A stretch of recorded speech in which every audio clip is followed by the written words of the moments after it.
know it's over now. I didn't think you'd let me down, though you said you would.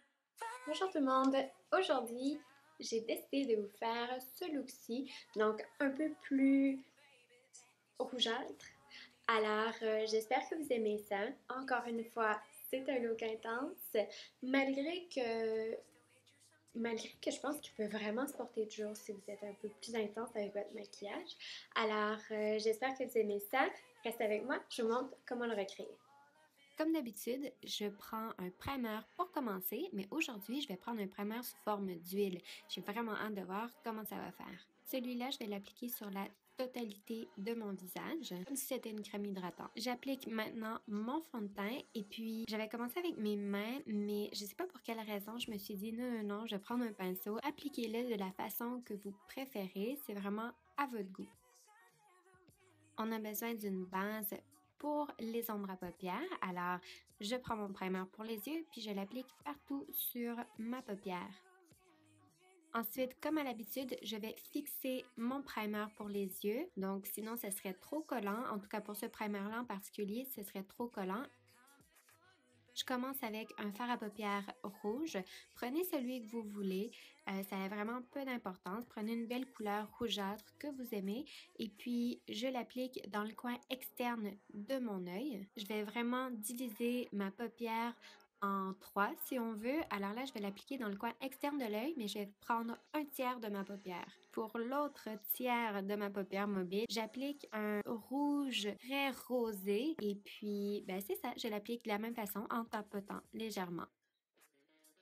Alors, je prends la couleur dorée qu'il y a dans la palette et puis je l'applique sur le dernier tiers, donc au coin interne de ma paupière mobile. J'ai décidé d'appliquer l'ombre à paupières avec mon doigt parce que je pouvais aller chercher plus d'opacité étant donné qu'elle n'était pas très pigmentée. Ensuite, j'ai pris un vert olivâtre très foncé de la palette. Je m'en suis servi pour redéfinir, intensifier au coin externe de ma paupière mobile. Donc, je fais pratiquement comme si c'était un trait de eyeliner, mais je vais le diffuminer intensément. Et puis, je remonte jusqu'au creux de ma paupière mobile. Donc, on va vraiment creuser, on va définir autant que possible le coin externe de l'œil et le creux de la paupière mobile avec cette couleur-là. J'y vais vraiment en le plaçant et puis ensuite, j'estompe. I didn't think you'd let me down, though you said you would. Funny how you're leaving town.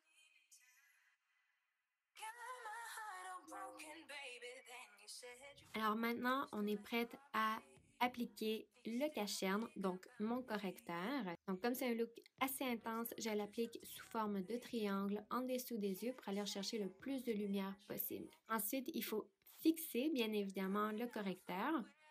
Ensuite, je reprends les mêmes couleurs que j'ai appliquées sur la paupière mobile, mais là, je vais l'appliquer au ras des cils inférieur. Alors, je commence avec le fard à paupières rougeâtre que j'avais utilisé et puis je l'applique vraiment d'un côté à l'autre du ras des cils inférieur. Ensuite, je vais prendre l'autre fard à paupières, donc celui qui était beaucoup plus rosé, et puis je vais me concentrer un peu plus au centre.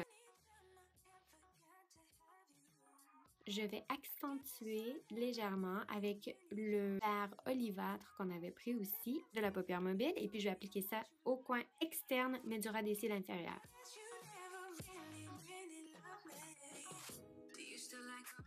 Pour illuminer au coin interne de mes yeux, j'ai pris la couleur dorée de la palette. Et puis maintenant, je trouvais que juste le fard à paupières foncé était pas assez foncé. J'avais vraiment envie d'un trait de eyeliner. Alors, si vous souhaitez pas en faire un, c'est vraiment optionnel. Mais moi, je suis vraiment fidèle à mon eyeliner.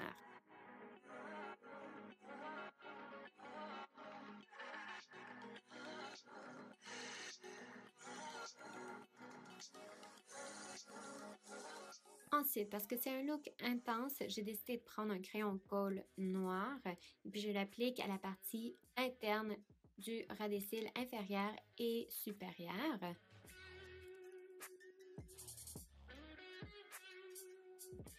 Ensuite, on applique du mascara, donc aux cils inférieurs et supérieurs.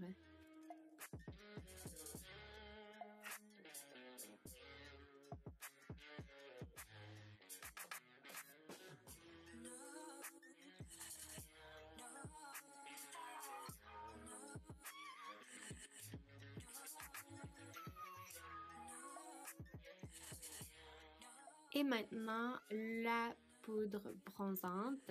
Alors, vous en appliquez légèrement si vous aimez moins ou pas du tout même. Mais moi, j'adore ça. Surtout mon visage est beaucoup plus pâle que le reste de mon corps. Alors, j'adore bronzer mon visage. Tant qu'à y être, j'avais vraiment envie d'appliquer un peu de la poudre bronzante, mais comme couleur de transition. Donc, pour faire un rappel, je trouvais que c'était beaucoup plus joli. Ça donnait beaucoup plus de finition au look. You say you don't hear my shit, but I know full well you listen to all of it. Alors pour le blush, j'ai utilisé une palette que je suis en train de tester en ce moment, voir si vraiment je l'aime ou non. Et puis j'ai mélangé plusieurs couleurs qu'il y avait dans cette palette-là, mais optez vraiment pour quelque chose que vous aimez. Mon illuminateur aujourd'hui, c'est pas un illuminateur. Alors, je fais souvent ça. Vous avez sûrement remarqué si vous avez déjà regardé mes autres vidéos. Donc, j'ai pris une ombre à paupières qui est vraiment hyper lustrée, scintillante. J'applique ça comme illuminateur, ça fait super bien. Et puis, j'en applique sur le dessus des joues, légèrement au-dessus de mes sourcils et sur le nez un peu aussi. Mais là, j'y suis vraiment allée un peu trop intensément. Alors, faut rectifier. Pour terminer, j'applique la brume fixatrice de maquillage pour aider à ce que mon maquillage tienne hyper longtemps. Et c'est tout!